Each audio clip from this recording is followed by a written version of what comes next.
ഒരിക്കലും ഒരു ആത്മീയ മീറ്റിംഗ് നടക്കുമ്പോൾ ആ മീറ്റിംഗ് നടന്നുകൊണ്ടിരിക്കുന്നതിൻ്റെ ഇടയ്ക്ക് അവിടെ കൂടി വന്ന ഓഡിയൻസിൽപ്പെട്ട ഒരാളുടെ ഫോൺ റിങ് ചെയ്തു.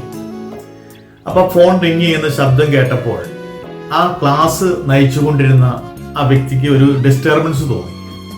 പെട്ടെന്ന് അദ്ദേഹം ഈ ഫോണിന്റെ ഉടമസ്ഥനോട് വല്ലാതെ കോപിച്ചു. ഒന്ന് ഓഫ് ചെയ്ത് വെച്ചുകൂടെ? നിങ്ങൾക്ക് ബുദ്ധിയില്ലേ, വിവരമില്ലേ? ഇതൊരു മീറ്റിംഗ് അല്ലേ, ഇതൊരു ആത്മീയ മീറ്റിംഗ് അല്ലേ? ഇവിടെ ഫോൺ സൈലന്റ് ആക്കി വെക്കണമെന്ന് അറിയില്ലേ എന്ന് വേണ്ട കുറേ കാര്യങ്ങൾ ദേഷ്യപ്പെട്ട് ഈ മനുഷ്യനോട് സംസാരിച്ചു.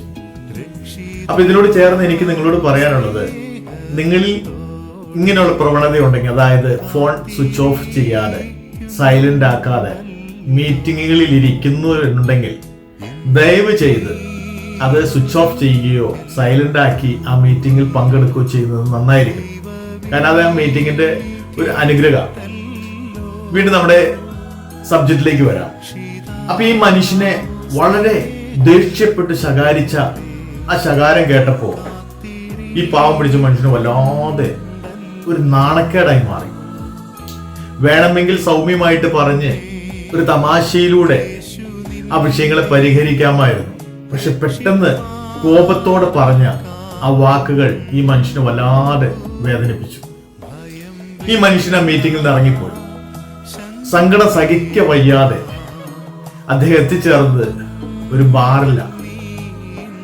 അവിടെ ചെന്ന് താൻ ഈ ടെൻഷൻ, ഈ കേട്ട വാക്കുകൾ മറ്റുള്ളവരുടെ മുമ്പിൽ വെച്ചിട്ട് തന്നോട് കോപിച്ച കോപത്തിന്റെ ശകാര വാക്കുകളൊക്കെ കേട്ട് വിഷമിച്ച് ആ ബാറിൽ ചെന്ന് താനൊരു ബിയർ ഓർഡർ ചെയ്തു. അപ്പൊ അവിടുത്തെ സപ്ലയർ ഒരു ബിയർ കൊണ്ടുവന്ന് ഇദ്ദേഹത്തിന്റെ ടേബിളിൽ വെച്ചു. ഇദ്ദേഹത്തിന്റെ മനസ്സിൽ ടെൻഷനാണ്, വിഷമമാണ്, ഭയങ്കര പ്രയാസം അദ്ദേഹത്തെ ഇങ്ങനെ അലട്ടുക. അപ്പൊ ഈ ടെൻഷന്റെ ഭാരം കൊണ്ടാണെന്ന് തോന്നുന്നു പെട്ടെന്ന് അദ്ദേഹത്തിന്റെ കൈ അറിയാതെ തട്ടി ഈ മേശപ്പുറത്ത് കൊണ്ടുവന്ന് വെച്ച ആ ബീർ കുപ്പി താഴെ പോയി. ആ കുപ്പി പൊട്ടി ബീർ താഴെ പോയി.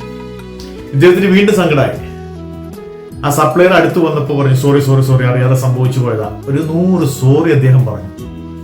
അപ്പൊ ഈ സപ്ലയർ ആയ മനുഷ്യൻ വളരെ സ്നേഹത്തോടെ അദ്ദേഹത്തോട് പറയും, സാരില്ല സാർ, അറിയാതെ സംഭവിച്ചതല്ലേ, കുഴപ്പമില്ല. അപ്പൊ ഈ മനുഷ്യൻ അദ്ദേഹത്തോട് പറയും, ഞാൻ ഇതിന്റെ പൈസ തരാം കേട്ടോ, ഒന്നും തോന്നരുത്, അറിയാതെ സംഭവിച്ചു. അയ്യോ സാർ, പൈസ വേണ്ട, പൈസ വേണ്ട, അതിന് പോട്ടെ, കുഴപ്പമില്ല, അത് അറിയാതെ സംഭവിച്ചതല്ലേ, അത് പൊക്കോട്ടെ, കുഴപ്പമില്ല, നോ പ്രോബ്ലം എന്ന് പറഞ്ഞിട്ട് അദ്ദേഹം തിരിച്ചു പോയി വേറൊരു കുപ്പി ബീർ ഇദ്ദേഹത്തിന്റെ ടേബിളിൽ വെച്ച് കൊടുത്തു. സാറേ, കഴിച്ചോളൂ. അപ്പോ ഇദ്ദേഹത്തിന്റെ ഭാഗത്തൊരു മിസ്റ്റേക്ക് മൂലം ഒരു നഷ്ടം സംഭവിച്ചിട്ടും ആ നഷ്ടത്തെ ഒരു വലിയ പ്രശ്നമാക്കി മാറ്റാതെ വളരെ ലഘുവായിട്ട് അതിനെ സ്നേഹപൂർവം അതിനെ പരിഹരിച്ചുകൊണ്ട് ഇദ്ദേഹം ചിന്തിച്ചിൽ നിന്ന് വ്യത്യസ്തമായിട്ട് ഒരു പോസിറ്റീവായ ഒരു വഴിയിലൂടെ ആ പ്രശ്നത്തെ രമ്യമായി പരിഹരിച്ച ഈ സപ്ലയറുടെ പ്രവൃത്തി ഇദ്ദേഹത്തിന് നന്നായി പിടിച്ചു. ഒടുവിൽ സംഭവിച്ചത് എന്താണെന്ന് അറിയോ?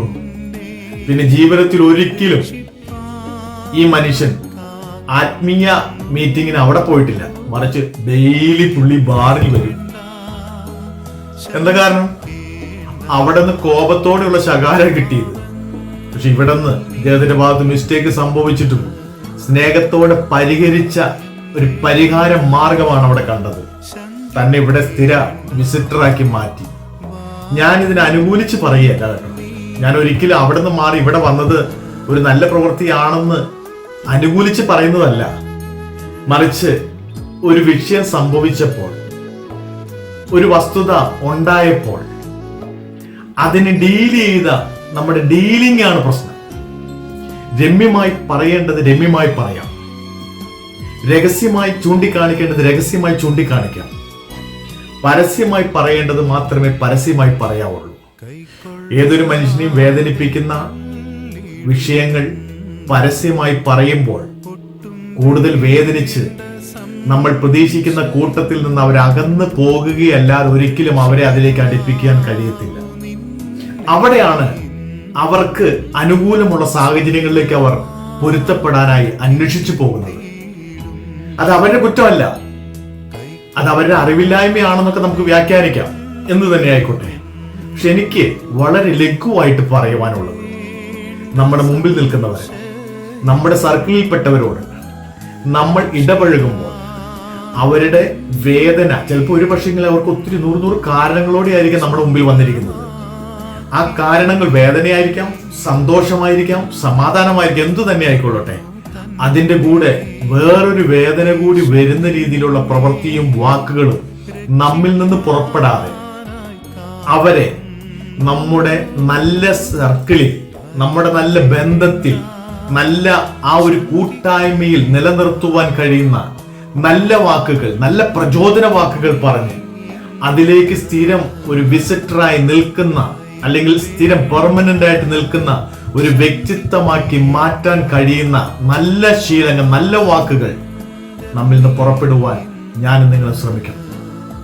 അങ്ങനെയാകുമ്പോൾ നമ്മുടെ ബന്ധങ്ങൾ വളരാനിടയായിത്തീരും, നമ്മുടെ കൂട്ടായ്മകൾ വളരാനിടയായിത്തീരും, നമ്മുടെ സർക്കിൾ വിശാലത പ്രാപിക്കാനിടയായിത്തീരും.